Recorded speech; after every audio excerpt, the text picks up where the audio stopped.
Assalamualaikum warahmatullahi wabarakatuh. Halo Bapak dan Ibu guru yang hebat. Kali ini kita berjumpa pada materi pelatihan kita, yaitu tentang jenis asesmen kurikulum merdeka. Seperti apa? Mari langsung saja kita simak materinya. Di dalam prinsip pembelajaran dan asesmen dinyatakan bahwa asesmen adalah aktivitas yang menjadi kesatuan dalam proses pembelajaran. Yang pertama tentang asesmen formatif. Penilaian atau asesmen formatif bertujuan untuk memantau dan memperbaiki proses pembelajaran serta mengevaluasi pencapaian tujuan pembelajaran.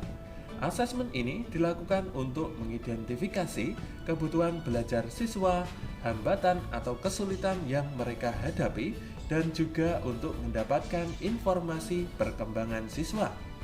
Informasi tersebut merupakan umpan balik bagi siswa dan juga guru.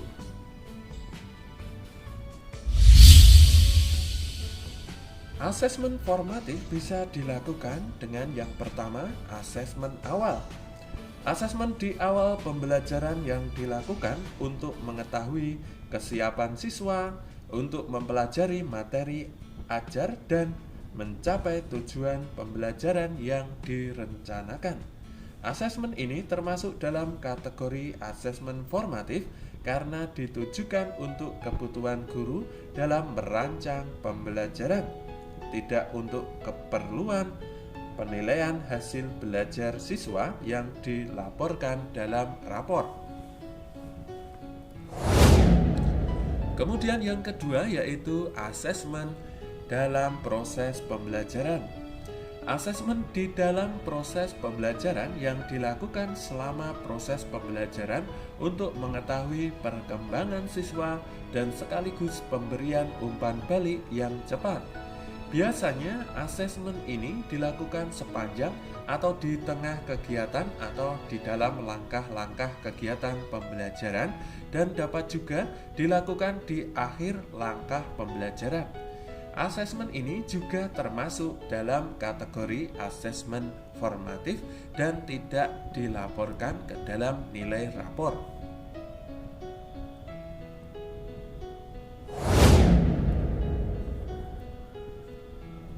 Jenis asesmen yang kedua yaitu asesmen sumatif.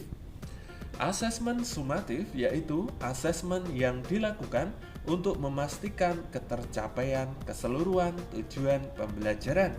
Asesmen ini dilakukan pada akhir proses pembelajaran atau dapat juga dilakukan sekaligus untuk dua atau lebih tujuan pembelajaran sesuai dengan pertimbangan guru dan kebijakan satuan pendidikan. Berbeda dengan asesmen formatif, asesmen sumatif menjadi bagian dari perhitungan penilaian di akhir semester, akhir tahun pelajaran, atau akhir jenjang.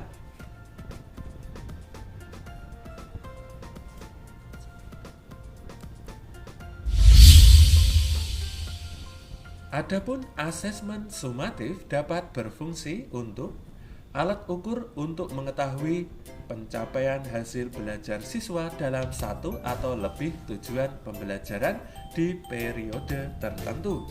Kemudian untuk mendapatkan nilai capaian hasil belajar untuk dibandingkan dengan kriteria capaian yang telah ditetapkan sebelumnya.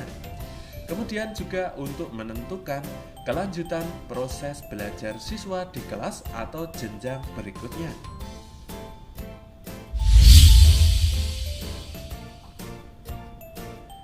Kedua jenis asesmen ini tidak harus digunakan dalam suatu rencana pelaksanaan pembelajaran atau modul ajar, tergantung pada cakupan tujuan pembelajaran. Guru adalah sosok yang paling memahami kemajuan belajar siswa, sehingga guru perlu memiliki kompetensi dan keleluasaan untuk melakukan asesmen agar sesuai dengan kebutuhan siswa masing-masing. Keleluasaan tersebut mencakup perancangan asesmen, waktu pelaksanaan, penggunaan teknik, dan instrumen asesmen, penentuan kriteria ketercapaian tujuan pembelajaran, dan pengolahan hasil asesmen. Termasuk dalam keleluasaan ini juga keputusan tentang penilaian tengah semester.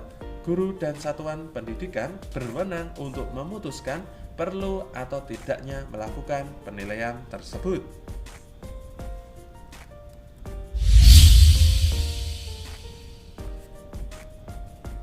Guru perlu memahami prinsip-prinsip asesmen, di mana salah satunya yaitu mendorong penggunaan berbagai bentuk asesmen, bukan hanya tes tertulis, agar pembelajaran bisa lebih terfokus pada kegiatan yang bermakna, serta informasi atau umpan balik dari asesmen tentang kemampuan siswa juga menjadi lebih kaya dan bermanfaat dalam proses perancangan pembelajaran berikutnya.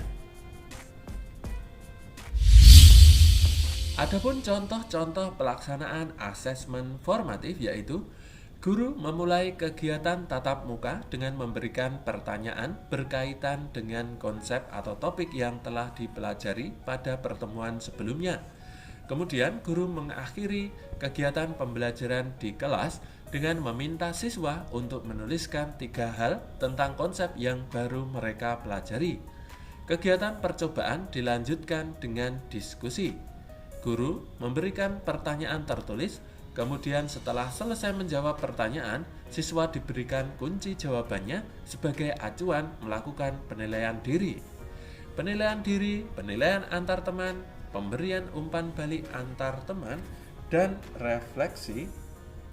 Sebagai contoh, siswa diminta untuk menjelaskan secara lisan atau tulisan, misalnya tentang menulis surat untuk teman, tentang konsep yang baru saja dipelajari.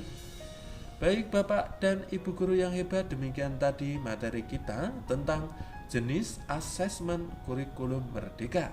Semoga bermanfaat. Terima kasih dan sampai jumpa di materi pelatihan selanjutnya. Wassalamualaikum warahmatullahi wabarakatuh.